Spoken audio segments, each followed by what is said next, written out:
Boa noite, boa noite. Eu resolvi gravar este vídeo por causa dessa notícia aí que vai aparecer na tela. A cirurgia do Faustão, que tem sido tão falada agora pelos sites de notícia, e é o assunto do momento. Não apenas pelo fato dele ter operado, mas pelo tempo recorde que ele conseguiu essa façanha. Enquanto muitos pacientes do SUS aguardam por um transplante há muito tempo, ele já era o segundo da fila. Inclusive, o SUS veio ao público emitir uma nota sobre isso. Mas, obviamente, sempre vai causar estranheza o fato de que uma pessoa influente consiga uma coisa tão rapidamente e o pobre, aquele que está esperando há muito tempo, fique aguardando que o Sistema Único de Saúde seja benévolo para com o mesmo. Num país de grande corrupção e de grande tráfico de influência, isso suscita, obviamente, grandes dúvidas. E nós nos perguntamos como ele conseguiu isso. Apesar de todas as notas oficiais do SUS e de todas as informações dos sites de notícia, o brasileiro fica com a pulga atrás da orelha. Você pode, para fins de comparação, ver o tempo de atendimento desses hospitais do SUS, desses postos de saúde. Muitos deles, o indivíduo tem que esperar muito tempo. Esses dias eu estava vendo um senhor que tinha marcado um oftalmologista no PAN e um ano depois ele foi chamado para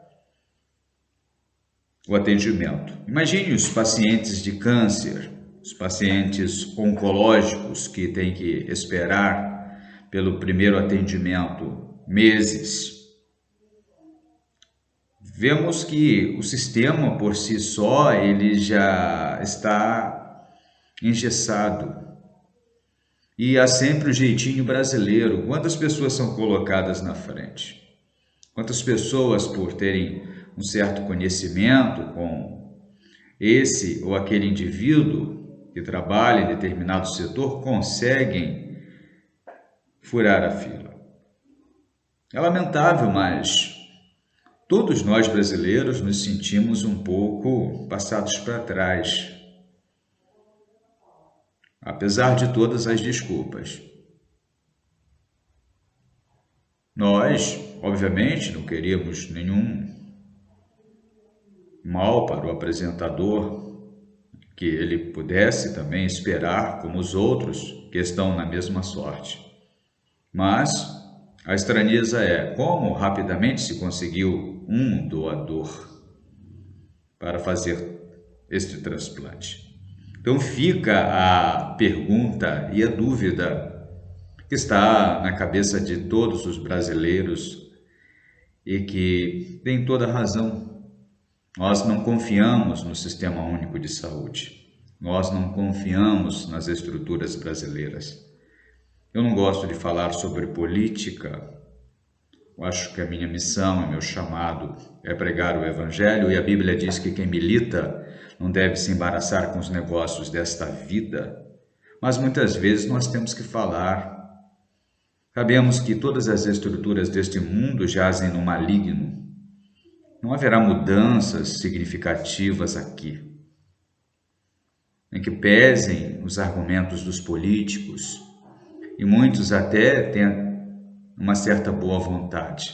Vamos dizer que todos sejam corruptos, porque isso seria insensatez de nossa parte. Mas o sistema por si só é maligno. Não se pode mudar um sistema que está nas mãos de Satanás. Posso até ser duramente criticado por alguns, mas é a visão. Jesus disse que o mundo jaz no maligno. Foi ele que disse. Então ele tem toda a autoridade para falar que o sistema desse mundo está no maligno. Não é à toa que os casos de corrupção, eles são cada dia mais notórios. O estado de iniquidade está aí. Então eu levantei esse questionamento embasado nessa notícia e no burburinho que ela suscitou. Eu estava vendo o canal do Diego Rox ainda há pouco e ele falou que nós brasileiros nos sentimos como que otários. Na verdade, a maioria de nós são tratados como otários pela maioria desses políticos aí, que precisam do seu voto e na época do voto vêm para pedir o seu voto, tomam um cafezinho com você, batem nas suas costas, mas no fundo, eles não querem nada com você. Eles querem aquilo que você pode dar, que é o voto, para catapultá-los à vida de nababos. E pronto, depois eles viram as costas e a população que se dane. Isso é algo que se repete continuamente nesse país, nessa republiqueta de bananas que se tornou o Brasil, infelizmente. Que Deus tenha misericórdia de nossa nação. Que Deus tenha misericórdia das multidões de pessoas que aguardam uma consulta médica, um transplante, que estão na fila. Muitos não conseguiram, como esse cantor, esse MC que eu esqueci o nome, ele não conseguiu. Faustão conseguiu, mas ele não conseguiu. Que Deus tenha misericórdia de todas essas pessoas que estão enfrentando esse drama. E que Deus tenha misericórdia dessa nação. Em nome de Jesus. Fiquem todos com Deus. Obrigado por assistir esse vídeo.